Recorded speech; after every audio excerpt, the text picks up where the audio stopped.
On Tuesday, August the 2nd, terrorists who attacked the Abuja Kaduna train on March 8 released 5 more kidnapped passengers. The 5 victims are Professor Mustafa Umar Imam, Akibu Lawal, Abubakar Ahmed Rufai, Mukhtar Shaibu, and Sidi Aminu Sharif. While confirming their release to journalists in Kaduna, lead negotiator and media consultant to Sheikh Ahmad Gumi, Malam Tukur Mamu, said government should hasten negotiations for the release of the remaining victims because they were in dangerous conditions. It should be recalled that the terrorists who attacked the Abuja Kaduna bound train killed 8 passengers and kidnapped no fewer than 61 passengers. Joining us now from Kaduna is Malam Tukur Mamu, lead negotiator and media consultant to Sheikh Ahmad Gumi. Malam, Malam Mamu, thank you very much for joining us. Thank you for accepting our invitation. Thank you very much, Mr. Dr. Abati, Mr. Rufai Tudun, for inviting me to this show.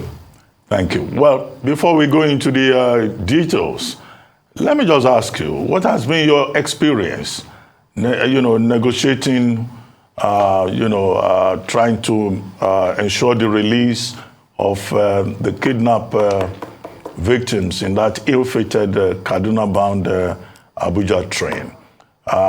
What have you seen? What are the challenges that you have faced? Yes. Okay. Good morning, Nigerians. It's a huge frustration. It's a huge frustration. This is something with political will that can be done within little time, going by the experiences, of the last 2 months. And we have demonstrated that to the world. And the delay is unnecessary as far as I'm concerned, because no matter how you see this issue, these are a set of terrorist groups that can listen, especially if you engage them sincerely, and especially if you are really very much committed to understanding the magnitude of the crisis and how the life of these innocent people, continue to be in danger. In a situation whereby government can use diplomacy to secure their release as soon as possible. For me, it is unnecessary. For me, we are putting their lives at risk. And honestly, the situation is really, really very unpredictable that needs immediate government intervention. What we are seeing today, as far as I'm concerned, though it is something for us to celebrate, releasing some of the victims in barges, but I think this is something that needs to be done at once, so that we will get to the root of this crisis as soon as possible. And as I keep repeating, even if we have succeeded in releasing all the victims, this crisis, this insecurity issue, and then the tendency to attack at any given opportunity is not yet over.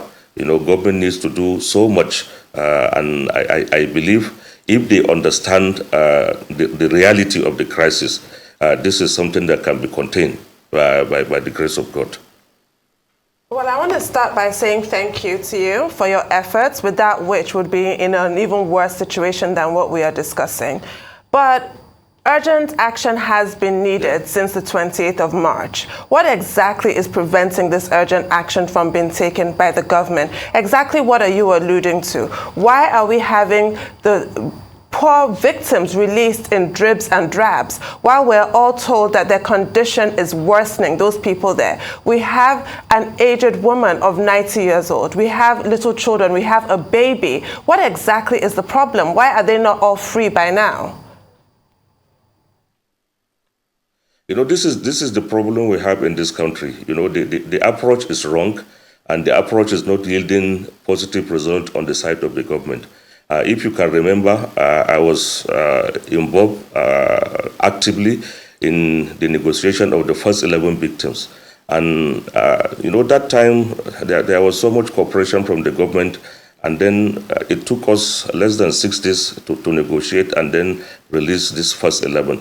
But after the release of the first 11, maybe because of the demands of the terrorist group, and then maybe inability of government to understand, how to go about the crisis, and then to heed to advice.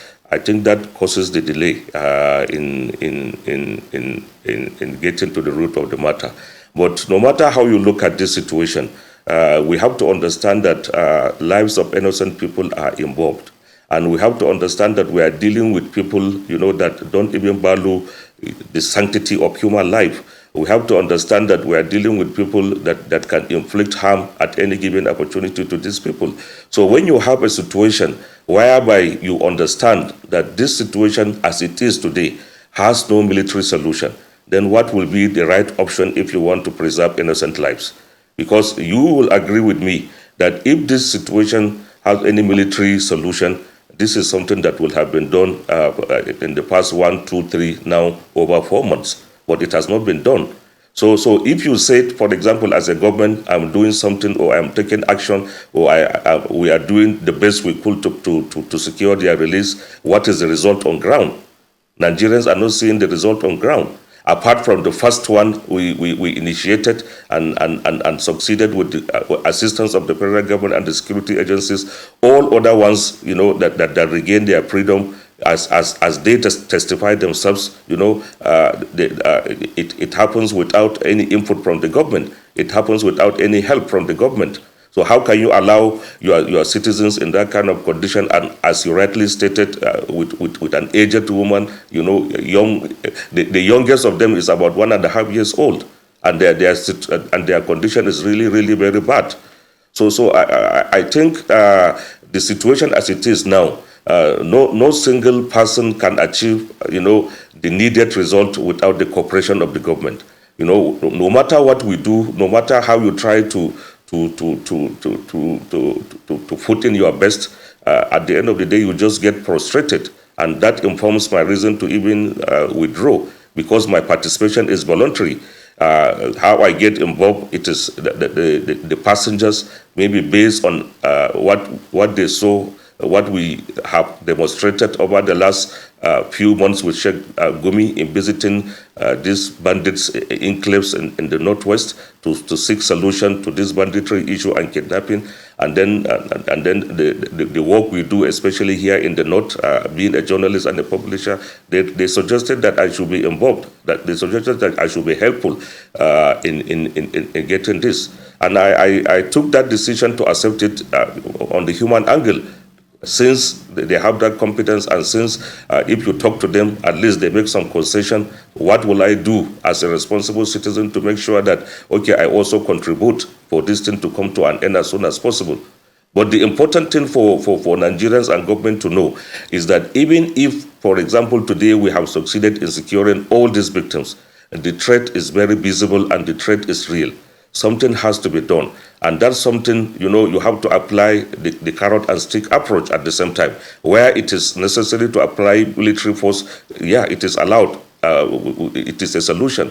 But I can tell you what we have on the ground, you have to use a lot of diplomacy and dialogue, to get to the root of this crisis. Okay. I'd like to press further, Mr. Mamu, on your negotiating leverage. How did you get this negotiating leverage? Was it by those visits, or it was them that gave you the leverage? And does this leverage also include their ecosystems? And secondly, does this leverage also include the fact that after the negotiation, ransoms are paid?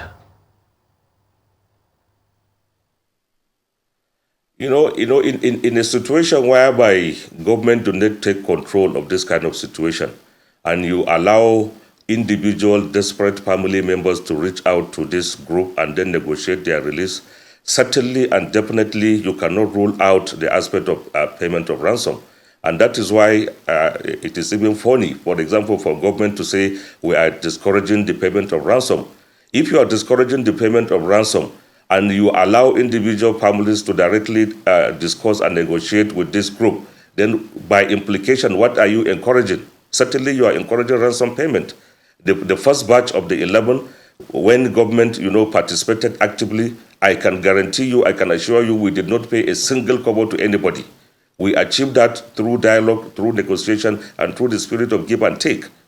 So no matter what you do, just imagine that this is my son, or this is my mother, or this is my brother, spending all this period in captivity in an uncertain situation. If you have the resources, for example, to secure his release, will you allow him to just die there? Especially in the situation whereby their lives are being threatened almost on a daily basis, especially in a situation whereby most of them are in serious condition of illness. You can see from the submission of the medical doctor, he is virtually the sole medical doctor of the camp. He treats both the captives and the abductors. So that is even maybe the luck they have, even though without any medical facilities. But in his absence, what do you think will happen now?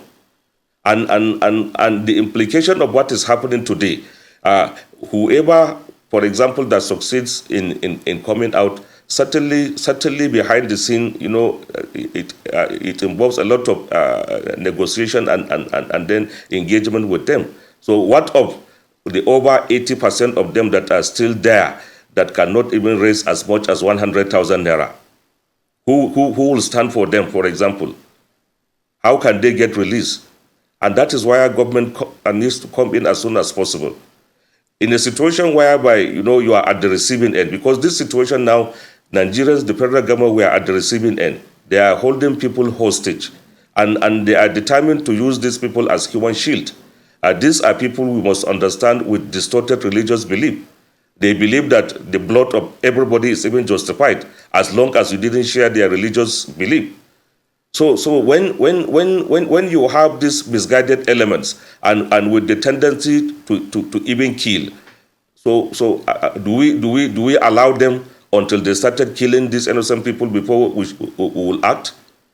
There is nothing that cannot be done within this long period of over 4 months. Nothing as a government that they cannot do. Okay. If, for example, in a country whereby we will tolerate a situation whereby one person will steal or divert over 100 billion naira, then what is the difference between such corrupt public officers and terrorists?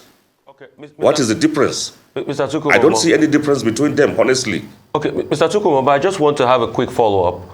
You said in the case of the first 11 released, it was based on dialogue and give and take. I'd like to ask you, what was given and what was taken? I'm sure that the release of the 11 people were given by the bandits. Mr. Rufai, you should understand that this initial process involves the federal government 100%. With the security agencies. Okay. So I think the right people to answer this question, I think, should be the federal government or the military.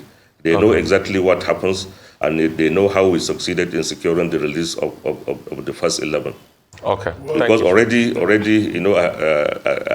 I'm under serious pressure from virtually most of them. They think that the little we are doing is a show of incapacity of the military, which is not so. We are not criticizing the military. We are not criticizing the federal government. We are only advising them that this is the right step to take, especially in this very difficult and unpredictable situation.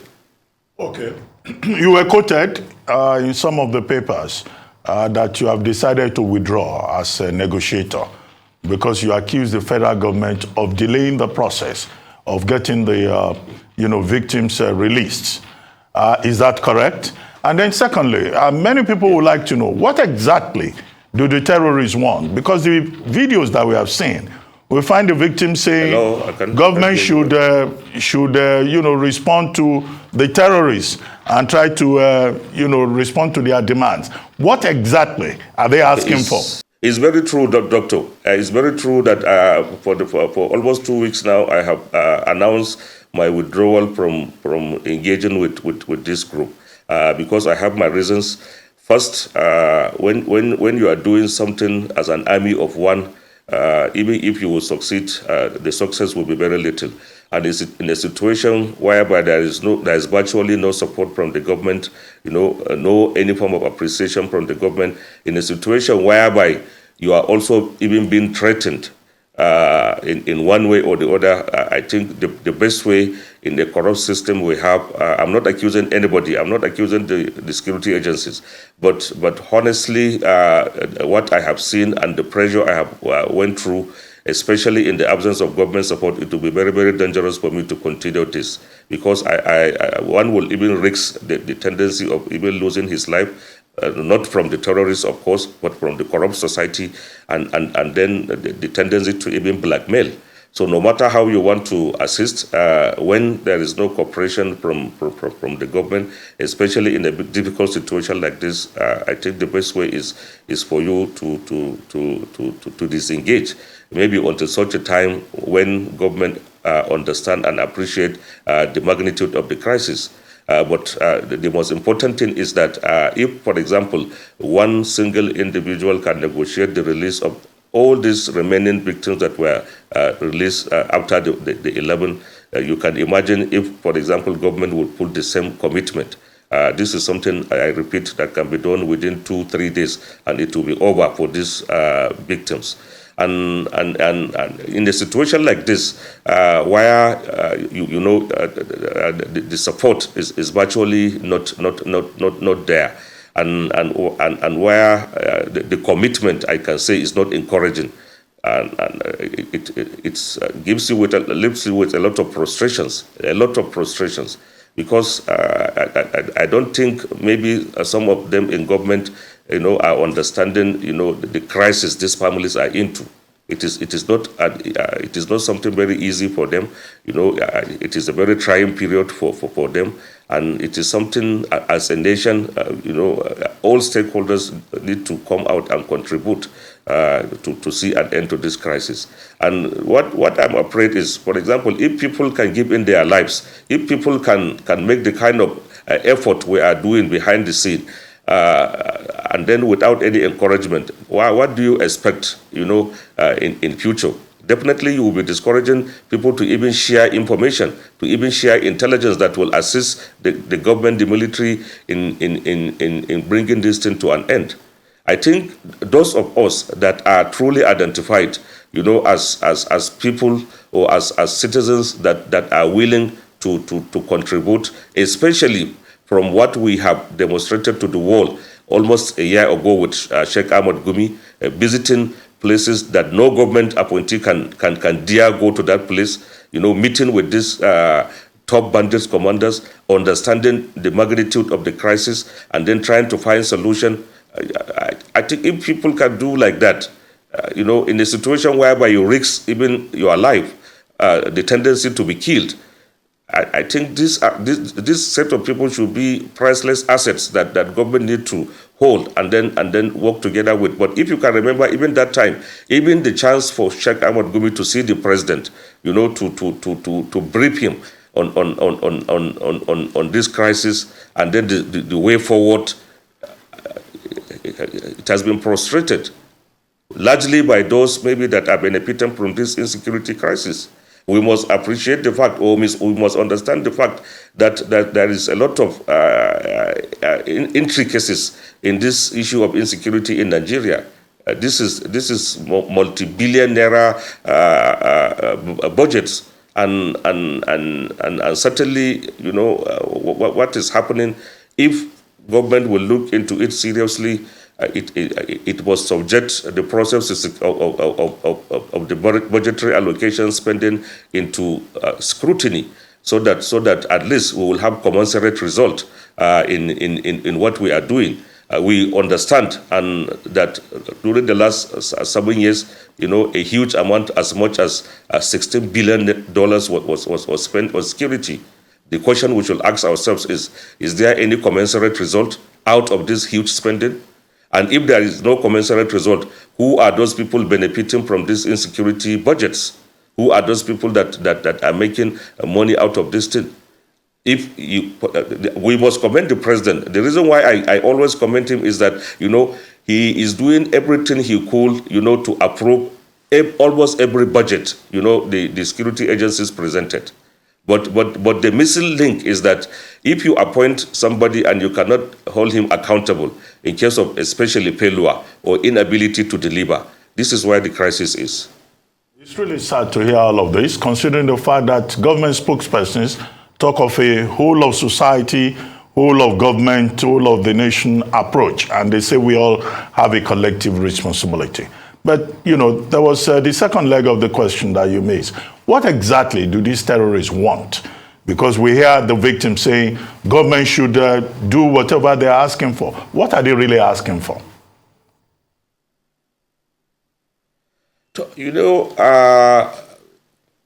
for me, most of the issues they are bringing, it is unrealistic. Most of the issues they are bringing, you know, cannot be justified, especially in a country where, we virtually have the same problems. Because if you talk of, for example, people stealing in government, it does not only affect them, it affects the whole of Nigerians. If you talk of, for example, a situation whereby there is no presence of government in many places, this is something that affects all of us.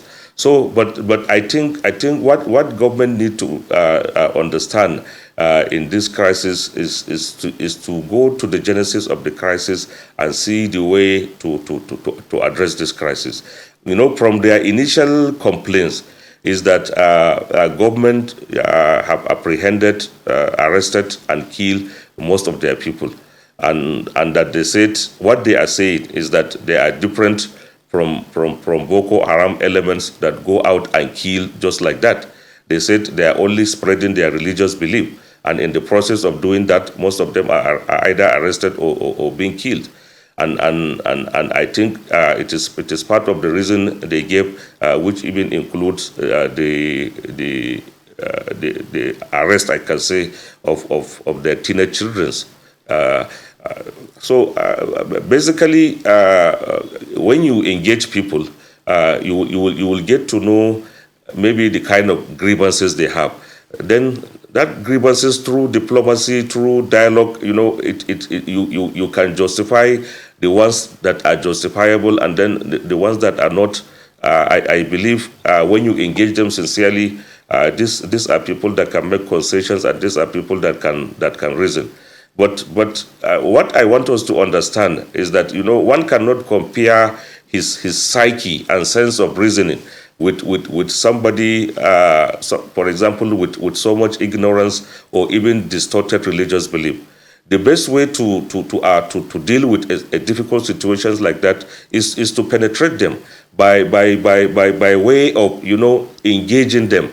You know, because if you engage somebody, especially with superior argument, you know, making him to understand the reality of the situation, I can tell you it is something that can be achieved. And I have seen that during my engagements with them. Sometimes they will say, this is that, this is this, this is that. I will tell them that if you do this thing will not be in the interest of you or even your people. Out of this advice, I can tell you they have taken so much, and I want to give you just few of them. For example, during the period of my engagement, they have issued 2 or 3 serious threats to start executing these innocent victims. But I gave them reasons. I talked sense into them, and I have the audios. At the end of the day, you know, without giving them a single kobo, you know, they have dropped that idea. Because I told them, if you people are talking of Islam, okay, which aspect of Islam, you know, permits you to go and kill people that are innocent, to go and kill people, you know, that didn't do anything?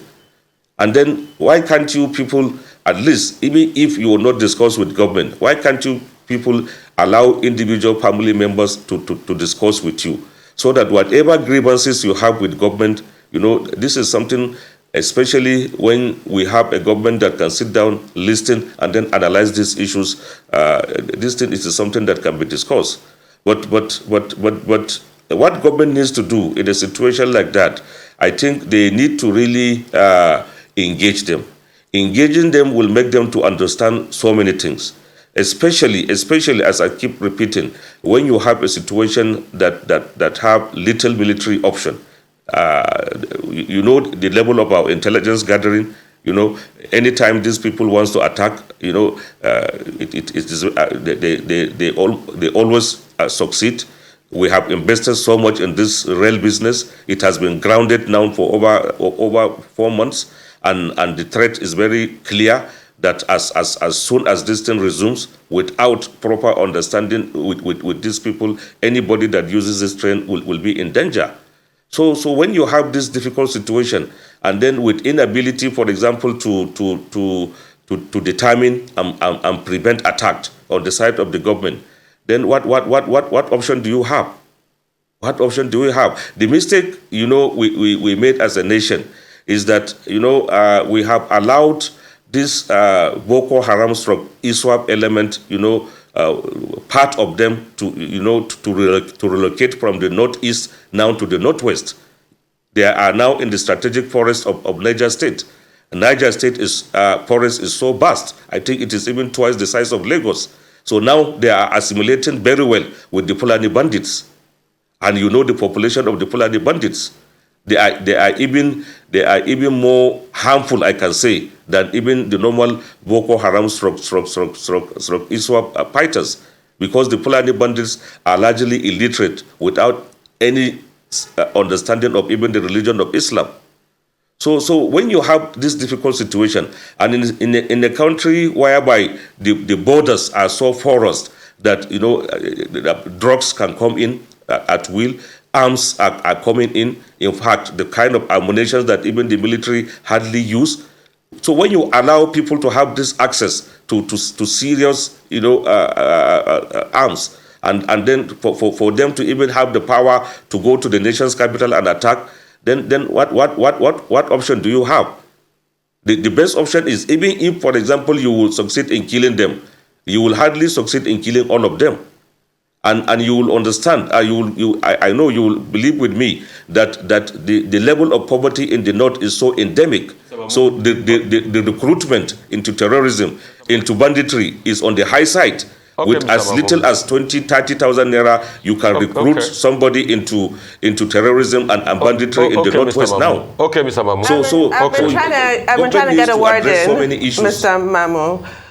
You've painted a really vivid picture for our viewers this morning. So it leads me to ask you your thoughts on the BBC Africa Eye documentary that painted an equally scary picture to the Nigerian public, and the fact that the federal government's approach has been to sanction MultiChoice, sanction Trust TV for airing that documentary. What is your take on informing the public, as you have done? They did theirs in their own way, but what is your take generally on the public being informed on the sheer scale of the horror that we are facing, rather than having these issues swept under the carpet? And also the approach that the federal government has taken, and also the fact that even in your efforts as a negotiator, you've been accompanied into the forest by the federal government. The issue is not that the government does not know where these people are. They know exactly where to be found, but they have not been apprehended. So many questions in the minds of Nigerians on this issue.